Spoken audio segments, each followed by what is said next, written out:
So, i-clarify ko lang, sir, in-advise po ba kayo ni SP Escudero not to attend? Yes, ang sabi niya sa akin, you may not attend. If they have the goods, they have the evidence, then why not file in court right away? Binisita ko pa nga siya noon sa kulungan nung ako yung PNP. Kinumusta ko siya doon. Wala pong problema. Pagmamahal sa tao. Ayaw kong siya lang ang humarap doon na wala ako. And our guest for today is the Chairman of Committee on Public Order and Dangerous Drugs.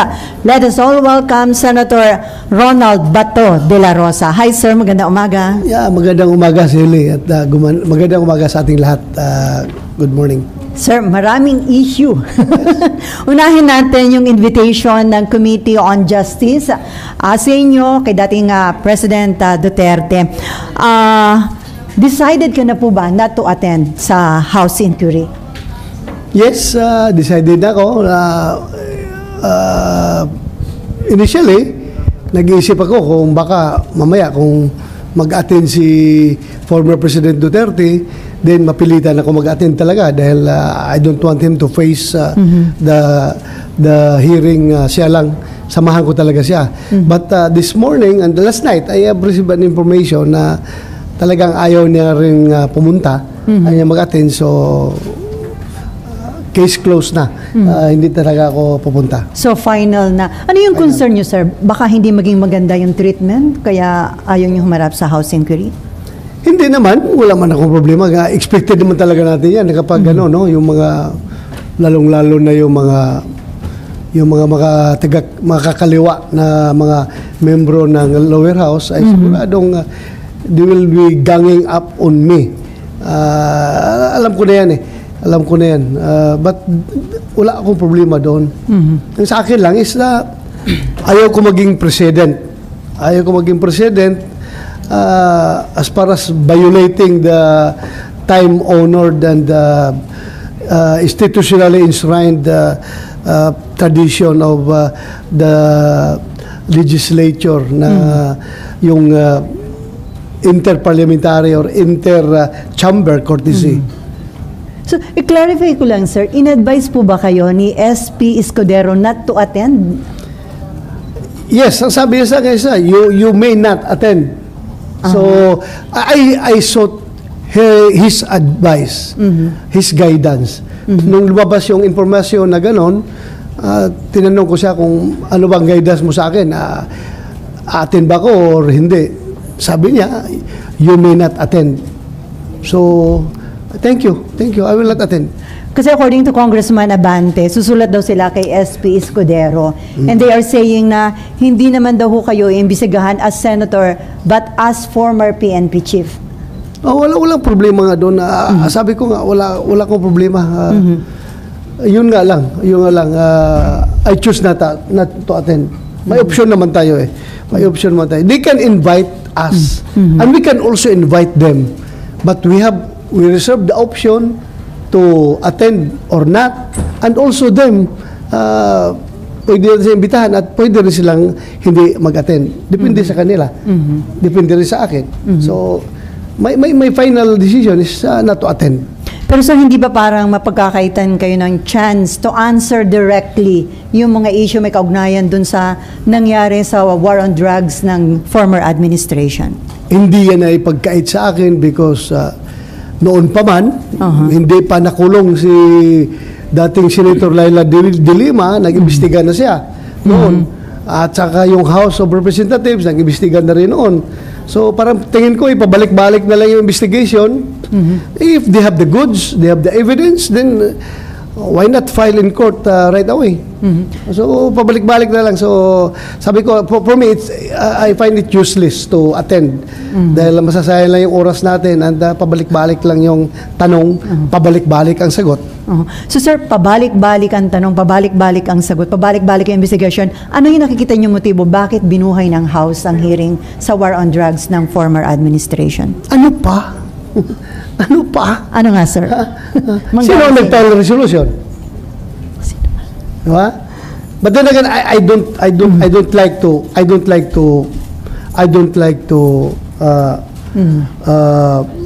intrude into their function, into their turf.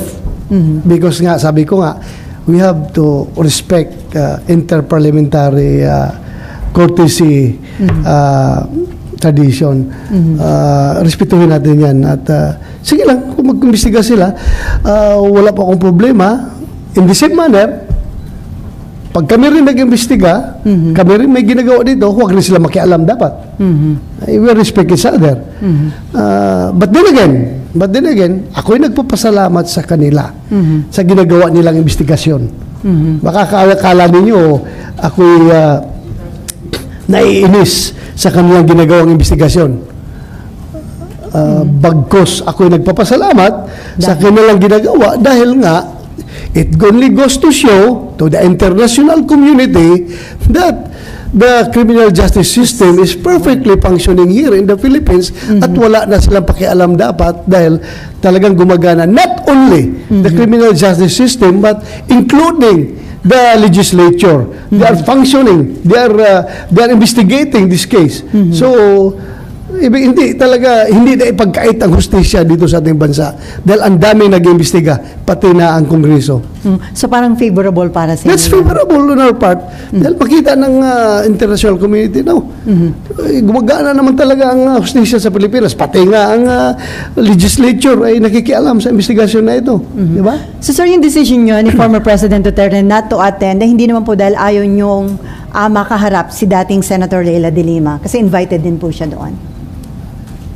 Well, masaya nga kung makaharap ko siya. I would like to congratulate her for her freedom. O yung pagkalabas niya, gusto ko sana. In fact, wala ba akong bad blood against Senator de Lima? Binisita ko pa nga siya noon sa kulungan nung ako yung Chief PNP. Kinumusta ko siya doon. Wala pong problema kung magkaharap tayo. So sir, gusto niyo i-congratulate dahil kumbinsido rin ba kayo na walang matibay na ebidensya o malakas na kaso laban sa kanya? That I cannot say. Hindi ako kumbinsido. Kumbinsido man ako or hindi kumbinsido because I don't know the nitty-gritty of the case. Because the PNP during that time, when I was the chief, we were not party to the case build-up, to the filing of the case. Lahat yan ay ginawa ng DOJ. Direct filing ang ginawa ng DOJ and ang papel lang ng PNP noon during my time was to implement or to serve the warrant of arrest at the time. Hanggang doon lang kami. Kung sa investigation at saka sa filing ng kaso, wala po ang PNP doon. DOJ diretso. Okay. Kasi some are saying na mukhang harassment lang talaga yung drug cases laban kay Senator de Lima para daw patahimikin dahil during that time nag-iimbestiga siya about the Davao Death Squad. Everybody is entitled to his own opinion. Okay, Mean?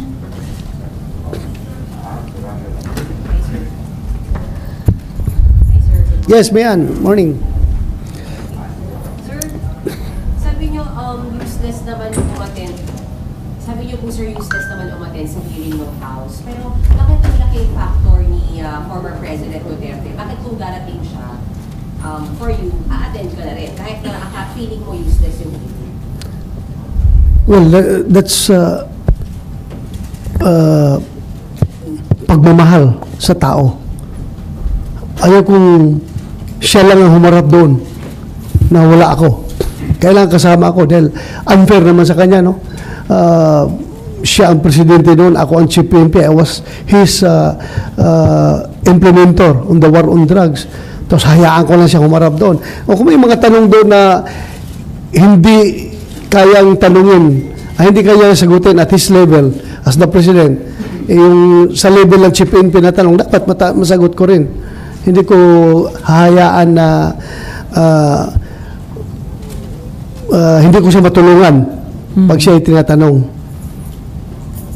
So, Sir, you said nalaman nyo kagabi final answer ni dating Pangulong Duterte na hindi siya darating. What was the conversation about? Was it over the phone? And ano pong reason ng Pangulo ba't hindi siya darating sa hearing? well, I was just informed by one of his former cabinet member na nagsabi sa akin na hindi mag-attend si Pangulong Duterte. So, I just got the information from somebody. Secretary Padero, sir? Hindi naman, but one of his former cabinet. So, So sir, may nakikita ba kayong political motive? Di ba usually ang investigation in aid of legislation? Pero sabi niyo nga pa ulit-ulit. So may nakikita ba kayong political motive? ito, meron naman talaga. Meron talaga. Just gusto lang talaga nilang ipin down si Pangulong Duterte. Ito nga, why go to ICC? Na functioning naman yung ating mga korte dito. Di ba? Kasi gusto nila na ilalamp lahat yan na gawing crimes against humanity at ipapasa sa ICC, where in fact, in truth and in fact, na some of these cases, pagdating pala sa DOJ, dismiss na agad ang kaso dahil through proper investigation, lalabas at lalabas na justified yung ginawa ng police, justified yung nangyayari, at lahat ay ginagawa within the framework of within the legal framework. So gusto na isama yung lahat para by the numbers ihatid sa ICC kuno. Yun ang gusto nila. Hindi nga nagpo-prosper dito sa local courts, hindi nga pumapasa, doon na pa sa ICC. And we have to treat each case individually. Hindi ko sinabi I must say it clear. Hindi ko sinabi na walang nangyayaring human rights violation during the war on drugs. Aminado tayo dyan na mayroong mga kaso na talagang na-violate yung right ng tao. Kasi kung wala, dapat hindi nakakasuhan yung mga pulis na gumawa ng kalokohan. Kasi kung wala, dapat walang pulis na yun na konbikto, nakasuhan, na konbikto, na kulong. So, meron talaga, meron at meron. Kaya nga dapat imbestigahan individually bawat kaso. Hindi man ito yung isang one act lang na crime against humanity na 100 lang na eroplano binagsakan ng napambam yung isang village, sunog lahat ng tao, patay lahat ng tao. Hindi man ito ganun. May individual man ito na anti-drug operation na nangyayari. So, paano mo imbestigahan as a whole? You treat each case individually. Dapat. Okay, RG Cruz from ABS-CBN, sir. Kapalit ni siya. Sir, ika-clarify ko lang po. Yes, RG. You believe na yung pag-iimbestiga ng House, because you said you welcome it earlier, proves na hindi kailangan ng ICC? Yes. Yes. But sir, That everyone is working here in the Philippines as far as justice, the attainment of justice is concerned. so gagamitin yung argument yun, sir, sa ICC? Well, that's a rational being will really conclude na talaga gumagana. So, hindi ko naman sabi na i-capitalize ko yan. I'm just telling you what I see. Before mayan, sir, si former Senator De Lima, after ng dismissal ng kanyang drug cases, sabi niya, napatawad na niya yung mga tumistigo laban sa kanya dahil mga nag-recant daw yung mga yon. Pero hindi pa niya handang patawarin ng dating Pangulong Duterte. At ang sabi niya, umaasa siya na uusad na yung kaso laban sa dating Pangulo sa ICC at sana daw ay humantong na yon sa pag-i-issue ng warrant of arrest. And a comment on that, sir? Ewan ko kung paano niya sinasabi yan na abogado naman sana siya. Bakit pupunta pa siya ng ICC na may korte naman tayo dito? Hindi naman it's not dalawa lang naman yung grounds para pumasok ng ICC. Apo. If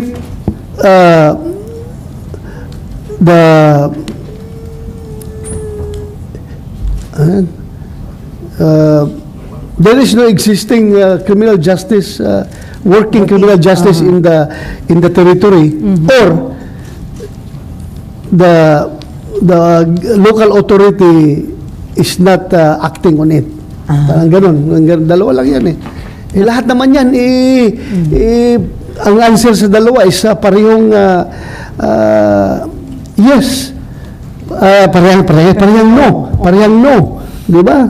Parehong no ang sagot doon sa dalawa na yun. So, Okay, related question pa rin from Mean and then Raymond. Sir, isa na lang sa akin on this matter. Related din doon kay Senator De Lima, doon sa latest interview niya after she was freed, ano, sir. Sabi niya, it's really about time na si Pangulong Duterte naman daw yung sumagot at magpaliwanag. Sir, you also said, hindi naman talaga nyo sinasabi na walang human rights violation. So, hindi ba, sir, talaga time na rin naman na magpaliwanag ang Pangulo about it? At di ko alam kung sa hearing ng House, but at least, di ba, sir? Well, bakit ang Pangulo ang kailangang magpaliwanag?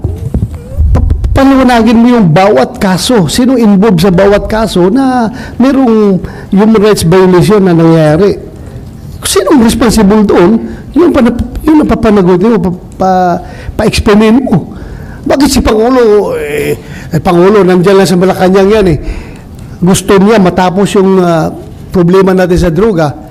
Oh, yun lang naman ang gusto niya matapos.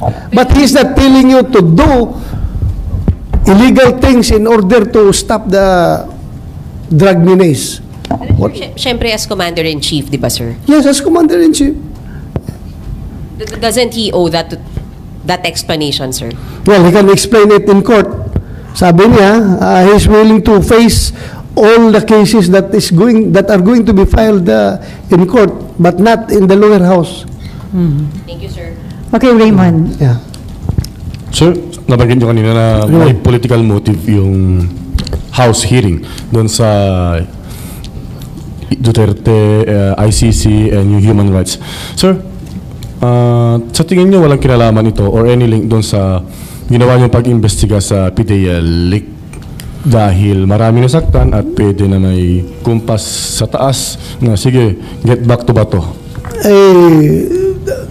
Dapat silang sumagot. Mahirap na mag-speculate, no?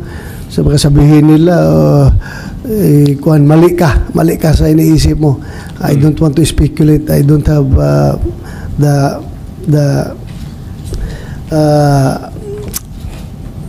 the correct information. Wala, as of now, wala akong information sa ganon. Yung may binabagit si Senator De Lima after being freed, sabi niya babalikan daw niya yung mga may, kumbaga nasa likod ng kanyang pagkakakulong for 6 years or more. Everyone deserves justice. If she feels siya nangangailangan ng hustisya, then we have the courts to go to.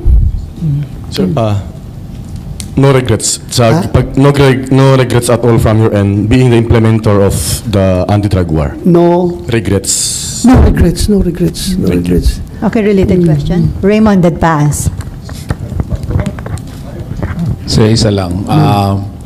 Kasi nabanggit mo kanina na parang what you're wary about pag pupunta ka sa house are yung mga left-leaning organizations. Hindi ako wary. I am aware, but Yes. I'm not wary. Yes. I'm aware na gigisahin nila ako. Pero considering the simmering political situation ba doon ba kayo lang ba talaga nakatingin na pwedeng magdiin sa inyo yung mga grupong ito or may mga other groups considering yung nangyayari sa political situation natin ngayon? You hit the nail.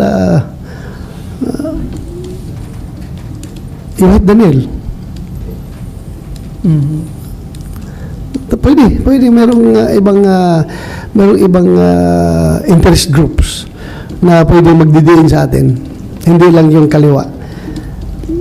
At yun ang lahat ng grupo na galit sa Duterte ay siguradong ikakapitalize yung hearing na yan.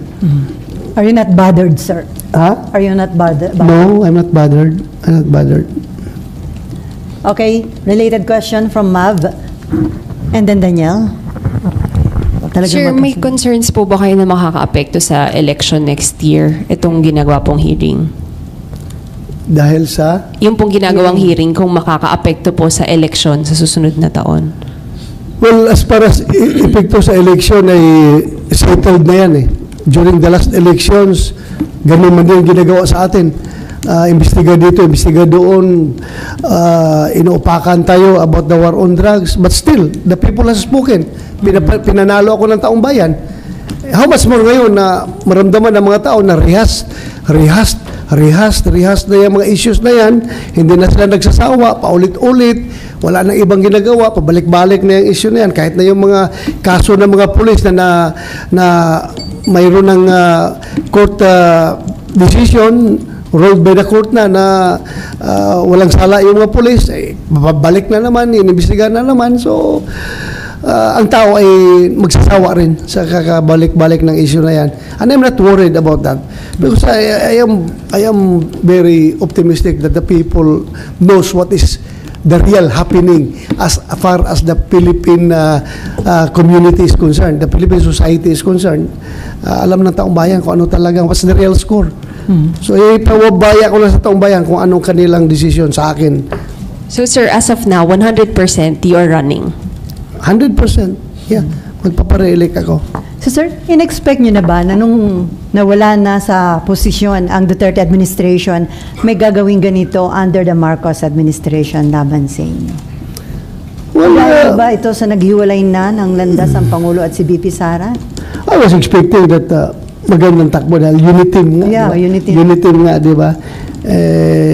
I was expecting na everything will be going smoothly because the Marcoses are so supportive of the Dutertes, and the Dutertes are also very supportive of the Marcoses. Unity nga eh. Yeah. Oo, So what happened, sir? You know what happened. So, So hindi you know ba what happened. genuine yung binuong unity team? Parang ginamit lang ba nila during the election and then after that? I don't know.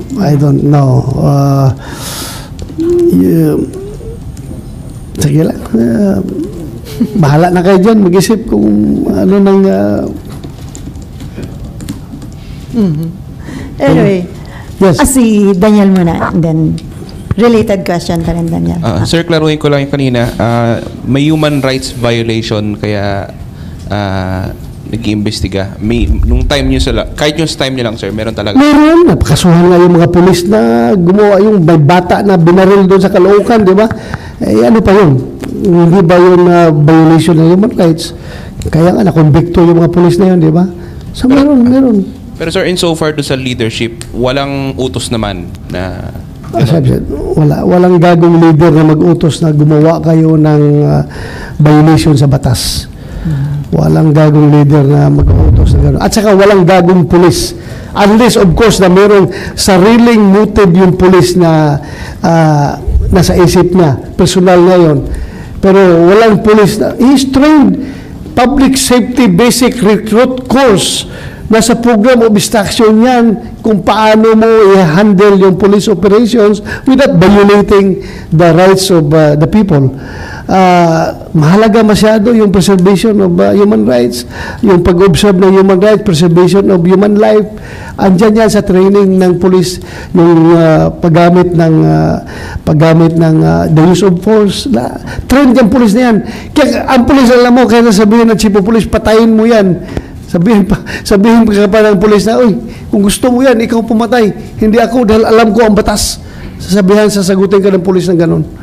Pero sir, bakit kaya nagkaroon pa rin ng mga, kung sinabi nyo wala naman talagang sipa or wala namang utos from the leadership, pero bakit pa rin naging talamak or sabihin natin may mga nangyaring ganong human rights violations? It is because of the situation on the ground. Situation on the ground. Bumaba ka sa ground, tingnan mo ano nangyayari. Merong lumalaban, merong nanlaban, meron din hindi lumaban, binaril, kaya nga, nagkakasuhan nga eh. Tingnan mo lang kung ilang pulis din ang namatay sa war on drugs. Ilang pulis din ang nasugatan sa war on drugs. Marami. Kaya nga, sabi ko, in order to attain justice, you have to treat each case individually and separately. Huwag mong ilump lahat yan. Dahil otherwise, justice will be denied not only to those victims but also to the policemen kapag nilalamp mo yung kaso na yan. Okay. Other issue na tayo. Ay, the same. Oo, related, ano ba? Ay, si ano, related pa rin. Ayan, si ano muna. Hindi pa. Hello po. Sir, good morning Election. po.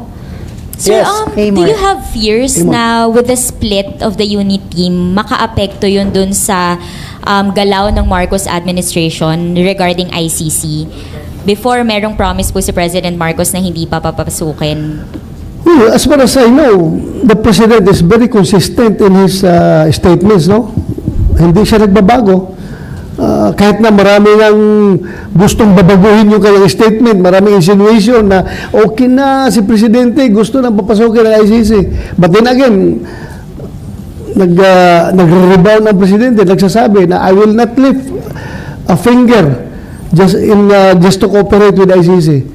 Not even a finger will be lifted to cooperate with ICC. And he is not recognizing the jurisdiction of ICC. So, very consistent naman ating Pangulo. Yung ibang tao lang na interesado talaga na magbago ang Pangulo sa kanyang stand, yan ang gumagawa ng mga istorya. Ha? Pero si Pangulo, very consistent. Nakakaya nga kay Pangulo eh. Sabihin ni President Bongbong Marcos na naman na ano ba kayo, I've said this for 1,000 times, for 1,000,000 times that I will not cooperate with the ICC. Nakakaya na eh. Presidente yan, kinukulit natin pabalik-balik, ilang beses na niya sinasabi yan. So ako nahihiya na rin sa kanya. Dapat respetuhin natin yung statement ng Pangulo. You completely trust his words? I completely trusted his word. Okay, other issue na tayo. Before RG, simulan ko lang ha. Sir, according to BP Sara, former President Duterte and his brothers, Congressman Pulong and Mayor Baste are running for the Senate sa 2025 elections. Nakonsulta ba kayo dito? O dito? Seryoso ba yun, sir? No, medyo nagulat nga ako. Nagulat din ako kayo? dun sa balita na yon. But then again, nagulat ako at the same time, masaya ako. Why, sir? Dahil nga, sabi ko nga noon sa inyo na kami dalawa ni Senator Bongo will be waging guerrilla style campaign. Guerrilla tactics ang gagawin namin kasi hindi kami manok ng administration, hindi rin kami manok ng opposition. Nasa gitna kami, so para kami mga guerrilla nito. So, very lonely yung aming magiging campaign trail. Kami dalawa lang. But with that latest information na may 3 Duterte na tatakbo, at saka kung magsiseryoso si Philip Salvador, so magiging 6 na kami ngayon sa campaign trail. Masaya na ito. Masaya na, happy na. Baka from guerrilla tactics, maybe we will be shifting slowly to somehow conventional tactics. Dahil From marami na unconventional to sort of conventional, little conventional. RG. Sir, I have 2 questions. Yes. Ano pong inyong masasabi dito sa pinupropose ni dating Senator Trillanes na anti-Duterte unity ticket? Well, anybody can form a unity ticket against Duterte. Walang prohibitions dyan. So kung gusto nila dyan, mag-usap sila sa Malacanang at saka yung mga yellow or pink ba, mag-usap sila kung gusto nilang mag-align. Hindi ba natin sila pwedeng pigilan kung gusto nila yan. Sir, may binanggit din po si VP Sara na yung tungkol doon sa pronouncement niya doon sa mga kapatid niya at sa kanyang ama na sabi ng nanay niya yon. Sa pagkakakilala ninyo, dahil nga nasabi niyo that UNSBG are part of the extended Duterte family, sa pagkakakilala ninyo, gaano ka-influential si Ma'am Elizabeth sa mga anak niya? Very influential yun. Mother yun eh. In any family, malaki ang papel ng mother. Everybody loves her mother, his mother. So, just like that family, mahal na mahal nila yung nanay nila. Lalong-lalo na si BP Sara. Love na love niya yung mother niya. Do you think matutuloy talaga itong 3 Duterte ticket, 3 Dutertes in the Senate based on what is supposed to be her pronouncement? Well, hintayin natin yung filing of candidacy kung talagang magpa-file sila. But then again, masasabi ko lang sa iyo is that I know BP Sara, pagdating dyan sa ganung mga bagay, hindi yan siya pwede magbiro. Yung mga kapatid na niya yan ang mga kapatid na niya yan ang at stake. So pag sinabi niya yan, malaki ang posibilidad na talagang mangyayari yan. Okay. Sir, yung sinabi ni Senator Trillanes, indication ba yon na threatened pa rin at sa tingin nila malakas pa ang Duterte forces kaya kinakailangan mag-unite ng opposition and other groups? Baka ganun ang pagtingin niya. Ganun ang pagtingin niya. Bakit, so, hindi na sila magiging opposition, yung liberal. Magiging administration na sila kung mag-unite sila with Malacanang. Di ba? So, magiging administration na sila. So, gusto nilang gawing opposition ngayon, yung Duterte. So, sa tingin niyo, malakas pa sa tao si dating Pangulong Duterte? Napakalakas. Napakalakas pa rin. Kung basahin mo yung survey, napakataas ang survey sa kanila. At ikaw mismo, kahit na magtanong ka sa mga ordinarong tao, palagi sinasabi ng mga tao, bumababa ako. At sinasabi, sir, sana bumalik si Pangulong Duterte pagka-president, sir. Gusto namin patuloy niya yung ginagawa niya. Ayun, palagi narinig ko, not porque I am an ally of President Duterte, kundi may personal experience lang yan pag nandun ako sa baba. Kakausap ko yung ordinaryong tao. Kaya lang, sir, maganda bang tingnan kung sakali na magiging miyembro ng Senate, mag-aama, magkakapatid? Parang sabi niyo ba, baka maging kamag-anak incorporated ng Senate? Eh, ganoon naman talagang nangyari sa Senado ngayon, di ba? What's new? What's new? Kung pwede gawin ng Villar, pwede gawin ng Cayetano, pwede gawin ng Estrada, pwede gawin ng ano pa bang pamilya dito? Cayetano, o yun. Ha? Ano na? Magtito. Kung pwedeng gawin niya ng iba, bakit hindi pwede gawin ng mga Duterte? Kasi some are saying it's... So do you think, sir, it's about time to have anti-dynasty law or hayaan ng taong bayang magdesisyon? Do you think makalusot yung anti-dynasty law? How old is the 1987 Constitution? How old? 30 plus years? It is 37 years old.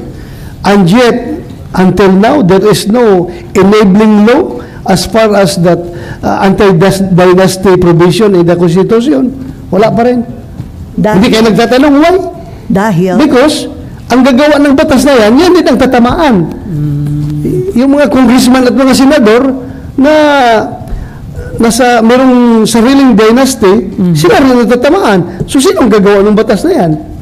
So, malabong makakaroon tayo ng enabling law? Malabo. Sino mag-expect mo na mag-file? Ako. Kasi wala man akong dynasty. Pwede. Pag ako nag-file, makalusot kaya yung batas na yan. Let's be frank about it. Let's be practical about it. Sa house, sa lower house, sino pwede mag-file yan? Yung mga makabayan black. Kasi wala man sa dynasty, di ba? And do you think makalusot yan sa House of Representatives kapag pinahal yung anti-dynasty bill na yan?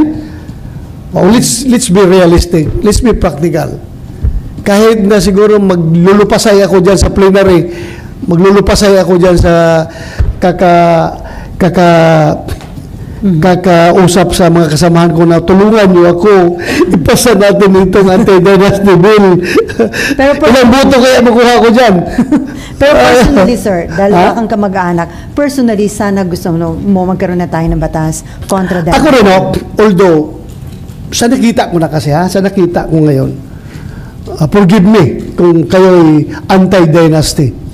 Sa nakita ko ngayon, bakit natin ipagkait sa taong bayan kung ang serbisyo ng tao na yan ay kinakailangan nila? Halimbawa, umalis si Pangulong Duterte as mayor ng Davao City. Tumakbo si Inday Sara, nanalo siya. Kasi gusto ng taong bayan talaga na siya ang magpapatakbo. Eh kung meron tayong anti-dynasty bill, hindi na siya pwedeng tumakbo. Si Inday Sara as mayor. Para iba na naman tumakbo. Then maganda yan. malaking chance yan sa iba na pwede maging mayor ng Davao City. Pero ang tao mismo ang mag-decide. Kaya nga tayo democracy because the people will have to decide on who is going to be their leader. Gusto ng taong bayan na si Mayor Inday Sara ang gusto na maging mayor. So, yun, nanalo. Sa Senado. Oh. Bakit nanalo palagi ang mga bilyar? Dahil maganda ang track record. O, bakit nananalo ang mga Estrada? O, maganda ang track record. Bakit nananalo ang mga Cayetano palagi? Ay, puro magagaling na abogado yan. Mga magagaling yan sila. Bakit nananalo? At kung sakali, bakit pwedeng manalo ang mga Duterte? Ay, magagaling na leader yan. Nasa DNA nila yung pagka-leader na magaling na may bayag, lumalaban at hindi yan naatras sa anumang laban. That's the leaders that we need for this country. Considering sa tigas ng ulo ng Pilipino, ay pag leader ka na wala kang bayag, hindi ka sasantuhin dito sa Pilipinas. Kailangan may bayag ka para, it has been proven by former President Duterte. Ultimo yung tambay na nakatambay dyan sa labas ng barangay na nakahubad. Oh, wala na naghubad, naka-t-shirt na lahat. Dahil nga, takot sila sa Pangulo. Oh, so, we need those kinds of leader. Okay, Mian. Sir, you said yung pagtakbo nung mag-aamang Duterte, parang para sa inyo masaya kayo, hindi na kayo Lone Ranger sa campaign. But isn't it too much, sir? Tatlo-tatlo sila. Hindi ba pwedeng mamili lang ng isa na mamanokin, sir? Well, para sa akin, kung hindi mo nga mapipigilan yung mga siraulo, yung may mga katok na sigipayan ng COC every election, yung mga nuisance candidate nga, di ba? Hindi mo pwedeng mapipigilan. Ito pa kaya yung mga dating congressman, dating mayor, dating presidente ng Pilipinas. Mapipigilan mo yan? So, hindi mo talaga mapipigilan yan. Hindi mo mapipigilan. Sir, kahit sabihin mong too much, ha? Kahit sabihin mong too much. Sabihin mo too much dahil marami. 3 Duterte na senador. Sabihin mo too much. Pero ang tao pa rin ang magdedesisyon kung gusto nila. That's why we have an election para i-elect ng taong bayan kung sino gusto lang yung i-elect. Ha? but for you, sir, you don't think 3 Dutertes running in the 2025 elections, you don't think it's too much? For me? Yes. Okay na rin sa akin yan. Okay na sa akin. Okay lang.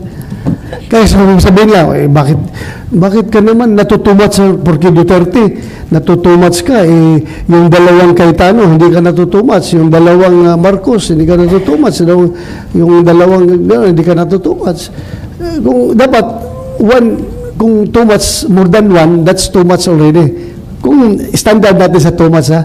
Porque Duterte at nagiging 3, too much na. Di ba? So, dapat hanggang 2 lang, sir. Ha? Dapat hanggang 2. More than 2, that's too much na.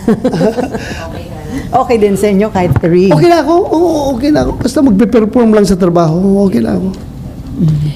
Sir, yung mga political analysts, a lot of them are saying masyadong madrama tong pamilya Duterte, tatakbo, hindi, tatakbo, mag-withdraw, ganyan. So, pero kayo, sir, naniniwala ba kayo sa sinabi ni VP Sara na 3 Duterte sa 2025? Or you think baka may hint of joke lang din, sir, na hindi naman talaga? O seryosohin ba to, tingin nyo? Naniniwala ako.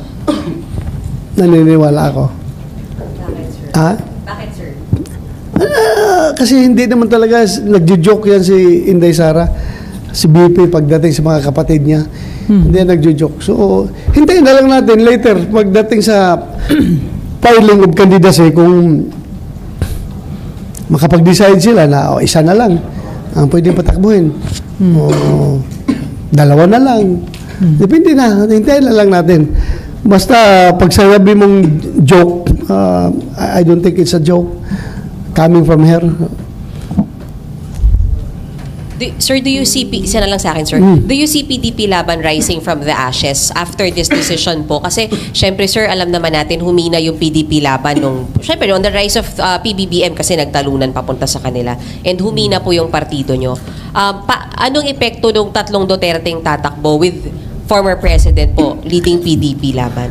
Kawawa naman pala ako may pagtingin mo sa akin ngayon, assist na pala ako ngayon.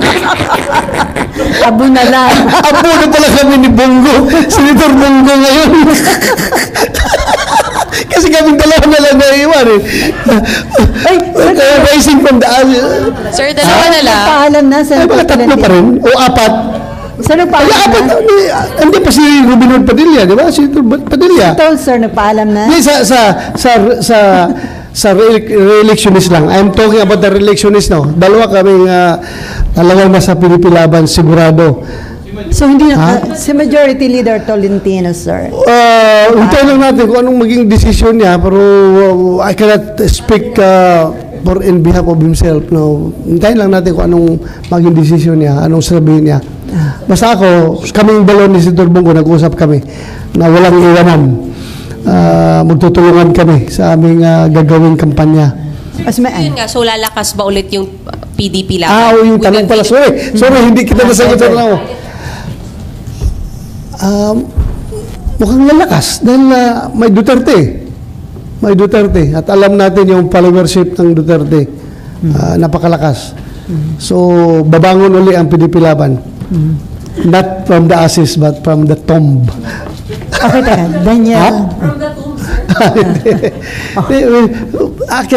Angat uli yan. Daniel and then Mav. And then Raymond. May ayaran ko yung idea, sir. Kung tatlong Duterte yung tatakbo sa Senado, sino naman yung may iwan sa Davao? Mayor. Baka yung vice mayor nila ngayon. Yung vice mayor. And then, sir? Seryoso ba baka yun? yung vice mayor ngayon. Kung sinido silang tatlo, sino pang appoint nila? Sino? Si Kitty. Ha? Kitty. Uy, minor de edad pa yun. Si Kitty, anak ni... hindi na minor. Huwag natin mag-speculate. Masyado malalim na yung speculation natin eh. Hanggang sa Davao City, umabot na tayo doon. Pero sir, seryoso ba yun? 2028, tatakbong presidente si Baste at hindi si BP Sara? Everything is possible. Napapag-usapan na yan talaga. Hindi naman napag-usapan. Pero posible mangyari yan kasi wala namang prohibition sa kanya eh. Kung tutakbo siya. Why Baste, not BP Sara, sir? Ha? Hindi ba mas kilala na si BP Sara? I don't know. We have to ask them. Dahil kailangan may... Sabi niyo nga kailangan may leader. Hindi ko basta. Okay, Mav, and then Raymond, and then Malu. Sir, sorry kasi sabi niyo lang po kayo pa lang ni SBG ang nag-usap. Di ba sir, kung saan pupunta yung majority, doon susunod yung tatlo sabi niyo. Hindi po siya applicable sa election. Pagdating dito ngayon, may mga mahirap, crucial decisions na gagawin yung bawat senador eh. Lalo pag re-electionist ka. So, maintindihan natin kung anong decision ng kasamahan mo, kung anong kanyang plano. So, we have to understand each and every one of us dahil crucial yan for our continued survival dito sa Senado. So, if you want to survive, you have to make your own plans. You implement your own plans. So, ganun yun. So, nagsabi na po siya na aalis ng PDP Laban, sir? Hintayin mo na lang. Siya na lang tanungin mo. Sila na lang ang tanungin mo. Para, ha? Kayo na sir magsabi. Tanungin na lang ninyo. But still, we remain as very good friends and very supportive of each other. Kaming magkasama. So, right now, sir, nasa PDP Laban pa? Or wala na? Right now, siya na lang tanungin nyo. Kasi mahirapan kung baka mamaya mag-change of mind siya. Bumalik. O na hindi alam mo na, very fluid ang political situation. So, mahirap na magsalita para sa kanya. Okay. Raymond, Malu, and then Jojo. Huh? Ay! Okay. Raymond, and then Jojo. Si Senator Tolentino, malaking kawalan ba o parang wala lang, okay lang na kakalas sa PDP? If ever na matutuloy nga siya, okay lang. Malaking kawalan kung mawala sa amin dahil nga napakagaling na abogado yan at napakagaling na senador. Napakagaling na senador yan. Hinahangaan nating lahat yan. Matalino, magaling.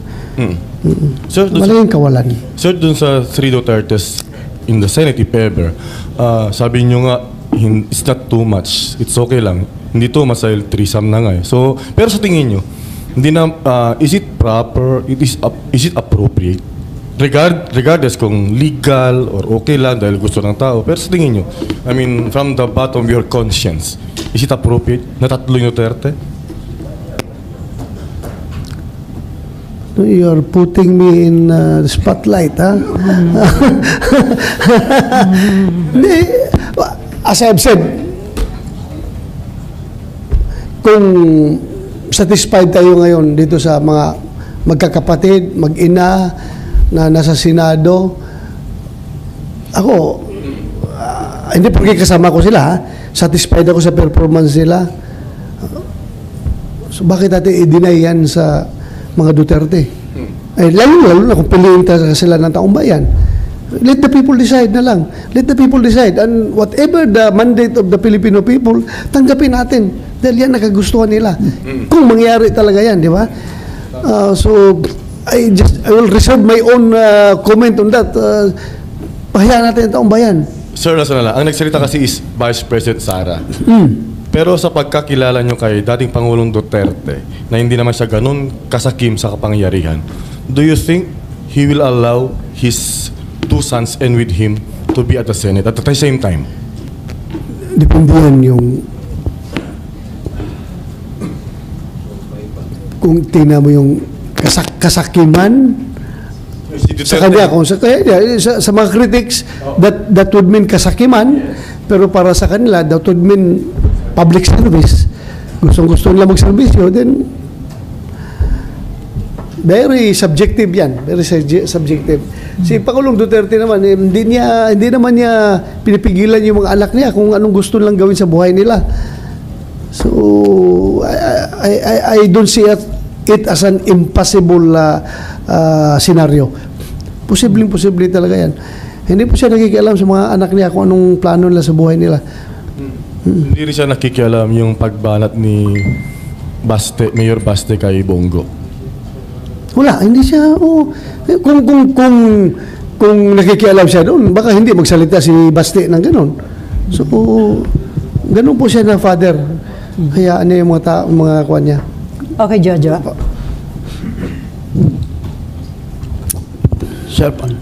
Sir, follow-up lang kay Senator Tolentino. Bakit nyo nabanggit na maaaring tumalon sa ibang partido si Senator Tolentino? Nakarating na ba sa inyo na kinakausap siya ng lakas sa ngayon?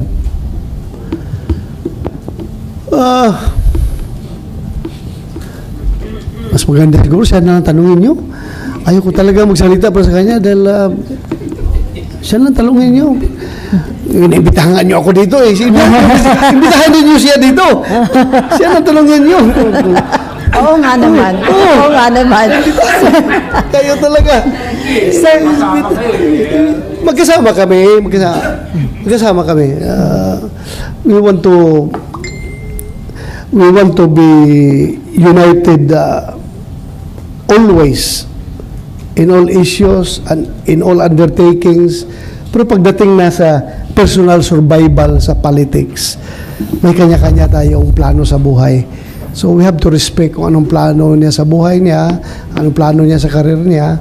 So hintayin na lang natin na siya magsalita. Sir, kung sakaling makipag-join force yung Pink Forces sa Marcos administration, ang sabi mo nga, paano, magiging admin na ba sila? Pwede ba na ang Duterte Forces ang maging panibagong opposition? No choice. Ganun na mangyayari. No choice. Ano bang mangyayari dyan? Wala nang oposisyon. Nandun na yung mga yellow, mga pink kasama na sa Malacanang. So, paano ma-fiscalize yung affairs of the state kung walang opposition?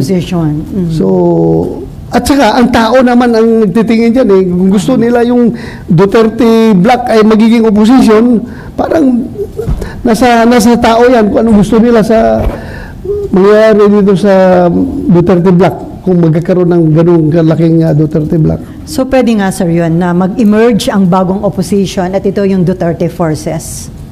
That is kung makipag-align ang Malacanang sa mga yellow, sa mga pink. Ganun talaga nangyari because kung mag-align sila, ibig sabihin, wala nang opposition. So paano yun? Kayo ngayon nasa admin sa Senate, pwedeng... Depende yan kung anong sabihin ni Pangulong Duterte. Sabihin, mag-opposition na tayo. Sasama talaga ako. Kung sabihin niya, huwag, neutral lang tayo. Nandiyan ako. Hanggang kuwan lang tayo, fiscalizing lang tayo for mga national interest issues. Hanggang dyan lang tayo. Hindi tayo opposition. Depende na nga kung what will develop. Okay, Mayan, follow up.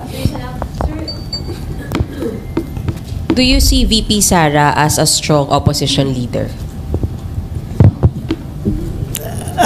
Posible, pero hintayin na lang natin kung anong magiging stand niya dyan. Dahil sa ngayon, wala man siyang official statement na she's going to lead the opposition. Wala pa naman siyang sinabing gano'n, di ba? Hintayin na lang natin. Pero once mag-unite yung pink, yellow, and Malacanang, sir, do you think it's time, nakikita nyo ba yung possibility na liligawan nyo si VP Sara to lead naman your group, sir? For you to be united as well. Ganito yan eh. Kung mag-align sila sa Malacanang, ano pang purpose? Bakit sila nag-join forces sa Malacanang? Di ba para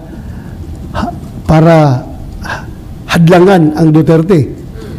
So pag gano'n, hadlangan ang Duterte, so obvious na opposition na ang Duterte niyan pag gano'n ang sitwasyon.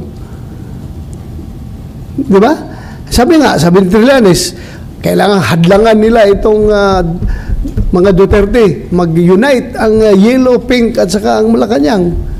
So, ano pang mangyayari ngayon? So if they unite, who will lead your group? Will it be VP Sara or former President Duterte? Nasa kanilang dalawa na lang. Sila mag-usap kung meron kung kayo, sir, sino yung ipupush nyo, sir, na mas tingin nyo mas malakas na mag-lead ng grupo nyo? Silang dalawa, parehong malakas yan eh. Any of them? Any of them. Okay, last issue na lang siguro, sir. Sir, kayo initially nagkaroon na kayo ng investigation about POGO, di ba? Tungkol sa epekto sa ating public order. Ngayon, lumalalim yung investigation ng Committee on Women dahil nga lumilitaw na may involved na marami ng mga criminal activities and posible pa na yung si Mayor Alice Guo, hindi tunay na Pilipino at parang ginamit lang para makapasok din yung POGO. So, kayo ba handa na sumuporta dun sa panukalang total ban ng POGO sa ating bansa? Yes. Yes.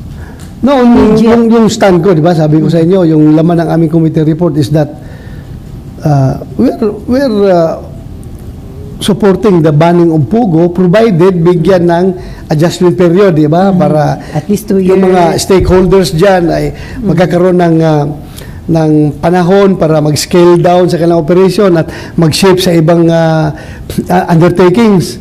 But right now, nakikita ko na medyo talagang nagiging palakas yung threat against national security dahil sa POGO na yan. Then, pag sinabi ng Malacanang na i-ban right away, okay na ako. Sir, nagkamali kaya ang Duterte administration ng payagan na papasukin ng POGO sa bansa? Well, depende sa sitwasyon di ba? Kung nakita nyo noon na maganda yung POGO, kumikita tayo, source of income. Nagamit naman nung panahon ng pandemic, di ba? Nagamit nung panahon ng pandemic yung income ng Pugo. Then, any income generating revenue na legal, tingin ng gobyerno, nakakatulong sa ating ekonomiya. Nakakatulong sa government operations. Pero nga, nagde-develop na into ito ngayon, then it's about time for the government to act on this. Action na dapat ng gobyerno yan. Okay, Nympha.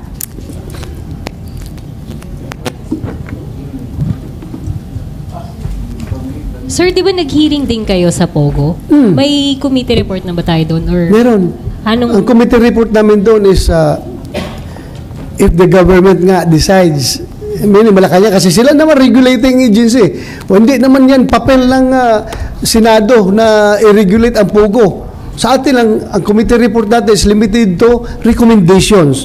We have to recommend to Malacanang na kung i-ban ang Pogo, dapat i-scale down, bigyan ng adjustment period, one year or 2 years na adjustment period. Yun ang aming initial na nasa committee report namin. Pero ngayon, dahil nga sa mga development ngayon, yung committee report na yun, okay na yun, ipasa yun, pero personal stand ko ngayon, okay na ako kung direkta na right away, hinto ang Pogo. Dahil because of national security issues. Okay, Daniel. Sir, ano pong take nyo lang dun sa controversy dun kay Mayor Alice Guo? Hindi ako masyado nagsubaybay, hindi ako naka-attend ng hearing yan, pero ang importante dyan, siguruhin talaga na Pilipino siya. Kung hindi siya Pilipino, she should go home. So, sir, hindi niyo siya go home to her home country kung hindi siya Pilipino. Sir, meron po kasing nilabas si Senator Risa Hontiveros kahapon na picture na I think kasama si former President Duterte. Meron ba kayo information? Kakilala ba ni Mayor Digong or kayo, sir? Wala akong information, pero anybody naman magpapaselfie sa senador sa presidente. Ako nga mga drug lord na doon sa Lanao nakapaselfie sa akin. Hindi ko alam, drug lord pala yun. Paano? Hindi naman siya magsabi, sir, drug lord ako. Magpapaselfie ako sa'yo. Paano yun?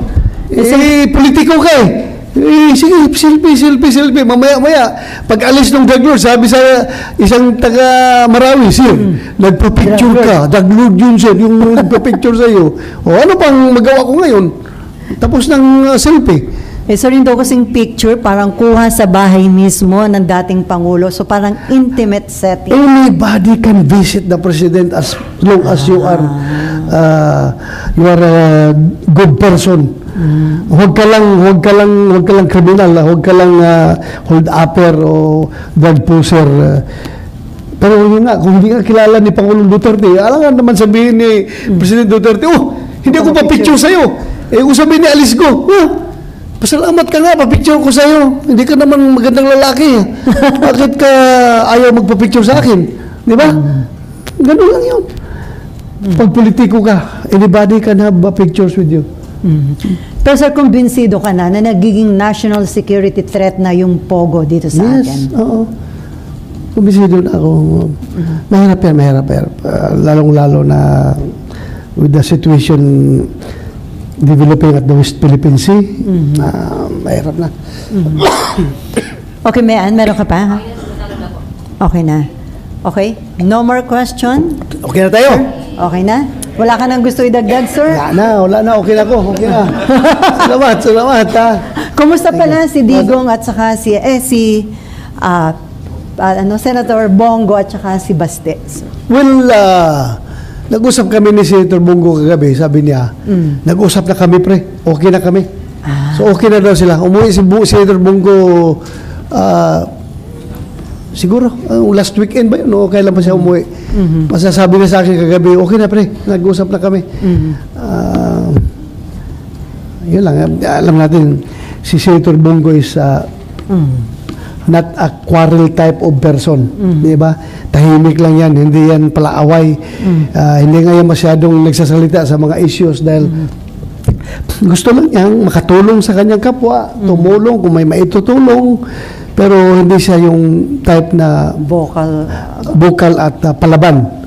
Yung palaban, ako yun. Ako yun. Hindi siya. Ha? Ano yun? So sir, kaya kalbo.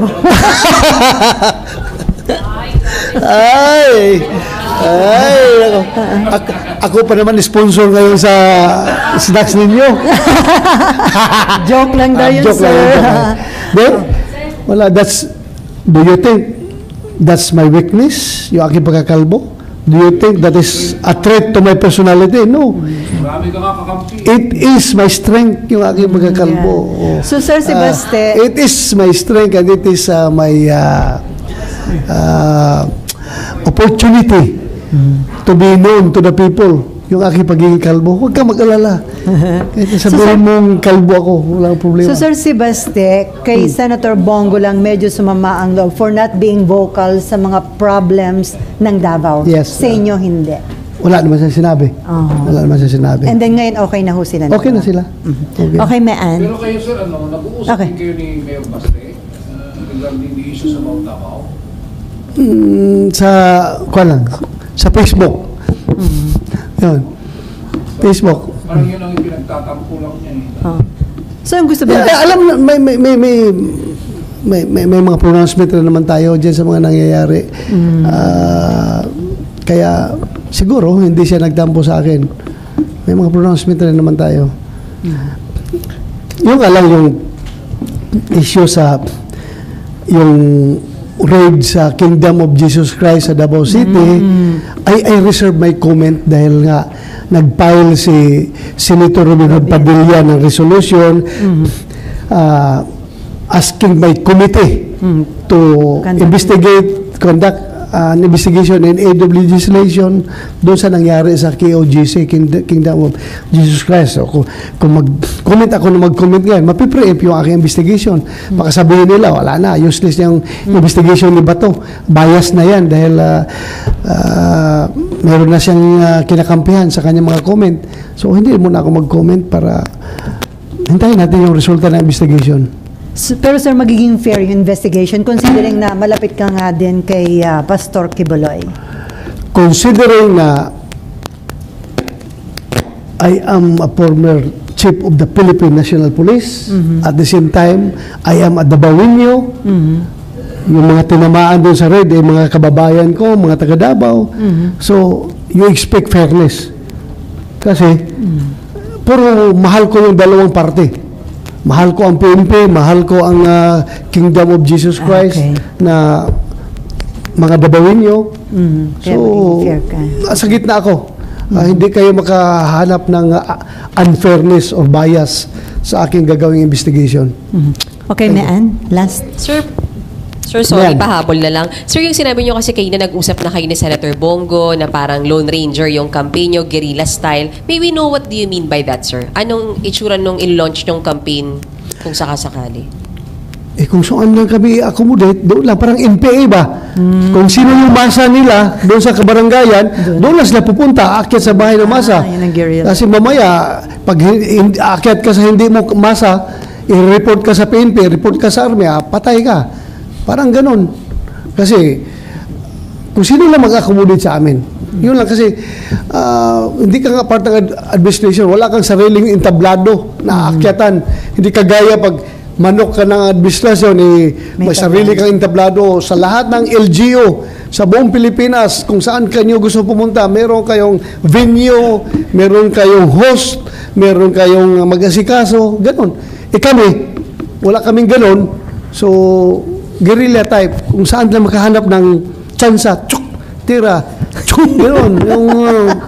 Yung guerrilla nga, kung saan lang makahanap ng opportunity, strike, withdraw, strike, withdraw. Ganun. Sir, ano bang itsura ng PDP laban ngayon? Sorry sir, di ba namin naman natin na mahina sa ngayon, sir. Walang centralized funding kayo, sir, sa campaign kung sakasakali. Noon nga na ruling pa yung PDP laban sa yung presidente pa si Pangulong Duterte 2019 at that time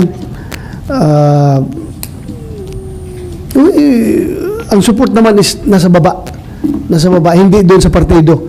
Sabi mo, yung partido, mayroong pondo, mayroong resources na gagastusin para sa magmamount kayo ng campaign. Hindi po ganun ang PDP Laban. Wala pong pera ang PDP Laban. Mahirap po yun yung PDP. Mahirap po yan na partido. Walang pera.